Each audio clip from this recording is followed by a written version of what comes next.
Yo soy el buen pastor, que da la vida por sus ovejas.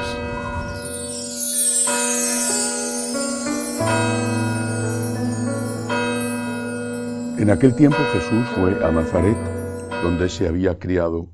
Entró en la sinagoga, como era su costumbre los sábados, y se puso en pie para hacer la lectura. Le entregaron el rollo del profeta Isaías, y desenrollándolo, encontró el pasaje donde estaba escrito: El Espíritu del Señor está sobre mí, porque Él me ha ungido. Me ha enviado a evangelizar a los pobres, a proclamar a los cautivos la libertad y a los ciegos la vista, a poner en libertad a los oprimidos, a proclamar el año de gracia del Señor. Y enrollando el rollo y devolviéndolo al que lo ayudaba, se sentó. Toda la sinagoga tenía los ojos fijos en él. Y él comenzó a decirles: Hoy se ha cumplido esta escritura que acabáis de oír. Y todos le expresaban su aprobación, y se admiraban de las palabras de gracia que salían de su boca, y decían: ¿No es este el hijo de José? Pero Jesús les dijo: Sin duda me diréis aquel refrán: médico, cúrate a ti mismo. Haz también aquí en tu pueblo lo que hemos oído que has hecho en Cafarnaúm. Y añadió: En verdad os digo que ningún profeta es aceptado en su pueblo. Puedo aseguraros que en Israel había muchas viudas en los días de Elías, cuando estuvo cerrado el cielo 3 años y 6 meses, y hubo una gran hambre en todo el país. Sin embargo, a ninguna de ellas fue enviado Elías, sino a una viuda de Sarepta en el territorio de Sidón. Y muchos leprosos había en Israel en tiempos del profeta Eliseo. Sin embargo, ninguno de ellos fue curado, sino Naamán el sirio.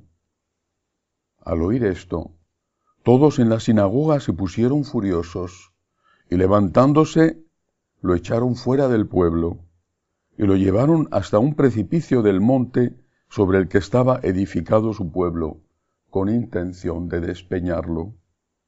Pero Jesús se abrió paso entre ellos y siguió su camino. Palabra del Señor. Gloria a ti, Señor Jesús.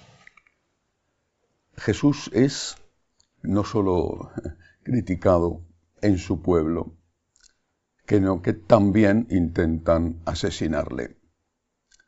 Nazaret era una pequeña aldea, una aldea rupestre, es decir, una parte de las casas eran cuevas. Seguramente la parte de delante era de ladrillo, donde estaría la cocina, y las habitaciones eran cuevas. Era gente muy pobre. No tenían la riqueza de Cafarnaúm, que estaba en el valle, junto al lago, o la de Canaán en el valle. Era gente pobre, gente trabajadora, que prácticamente vivía de la subsistencia. Pero en aquella pobreza se había criado nuestro Señor Jesucristo, con la Virgen María, con San José, y posiblemente al menos de vez en cuando con la visita de Santa Ana, San Joaquín. ¿Cuántos favores no habría hecho la Virgen a sus vecinas? Incluso cuántos milagros no habría hecho Jesús, milagros que pasaban desapercibidos y que no podían entender a qué se debía. Quizá pensarían que había sido la casualidad, o que habían pedido ayuda a Yahvé y a Yahvé había intervenido milagrosamente. Jesús había ido a jugar con aquellos niños como él, y después a la sinagoga a aprender a leer como hacían todos los niños. Jesús había sido un joven, un adolescente, un joven, después un hombre maduro. En este momento tendría ya 31, 32 años. La vida pública la empezó a los 30 años. Había pasado su vida allí, Jesús. No un cualquiera, Jesús. Había pasado casi toda su vida allí María, no una cualquiera, sino María. Tenía que estar ese pueblo, tenía que estar entregado a ellos, entregado. Por supuesto, llegaba además Jesús con fama. Había hecho ya milagros, lo dice él en el texto que he leído hoy.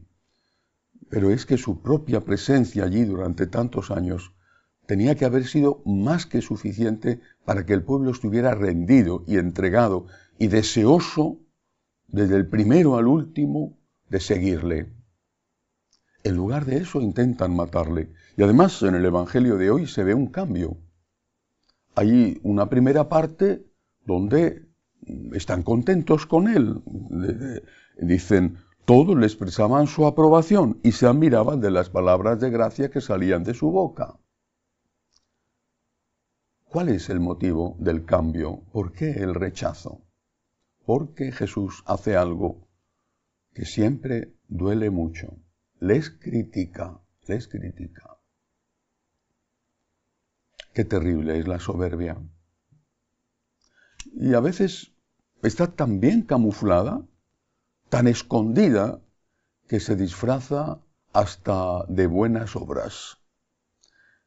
Hay personas que hacen buenas obras y que intentan hacerlo todo bien, no por amor al Señor, ni por amor al prójimo, sino porque no quieren que nadie les critique, y para evitar que sean criticados, se esfuerzan por hacer todo bien. En este caso, fue la soberbia lo que hizo que aquellos amigos de Jesús, compañeros de juegos, compañeros de trabajo, aquellos quisieran matar a Cristo.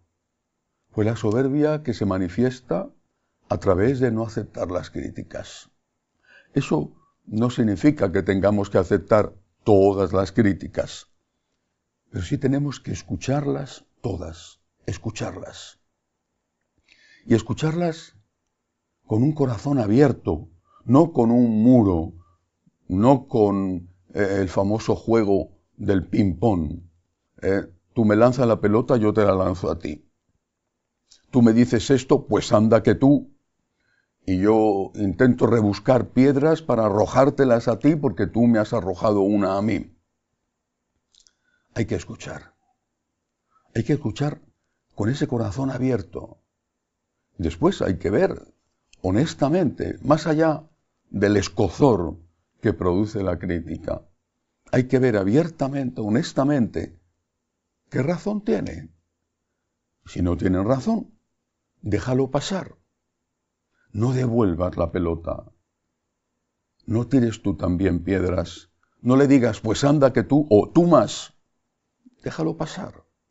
Y si tienen razón, algo de razón, entonces pídele a Dios que te ayude a corregirlo. Las críticas pueden hacer muchísimo daño. Hablo de las críticas bien intencionadas, las malintencionadas o las calumnias son distintas. Hablo de las críticas bien intencionadas. Pueden hacer muchísimo daño porque hieren nuestro orgullo, pero también pueden hacer mucho bien. Si no nos dijeran las cosas, ¿cómo podríamos cambiar?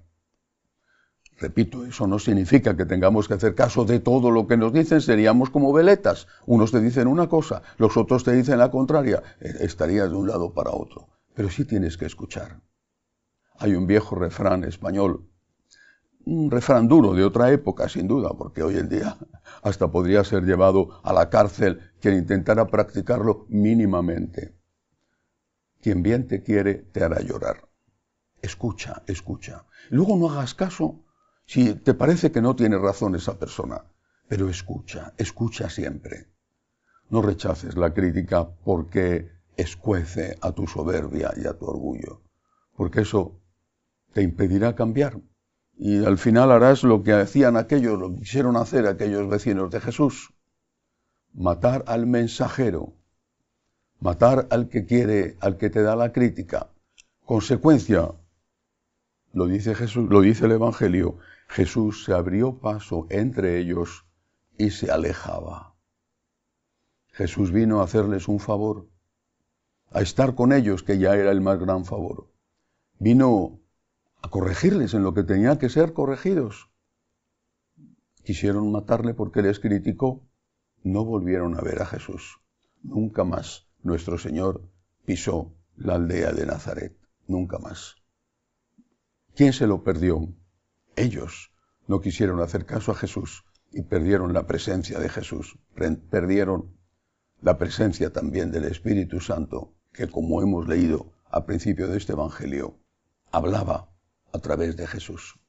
Que así sea.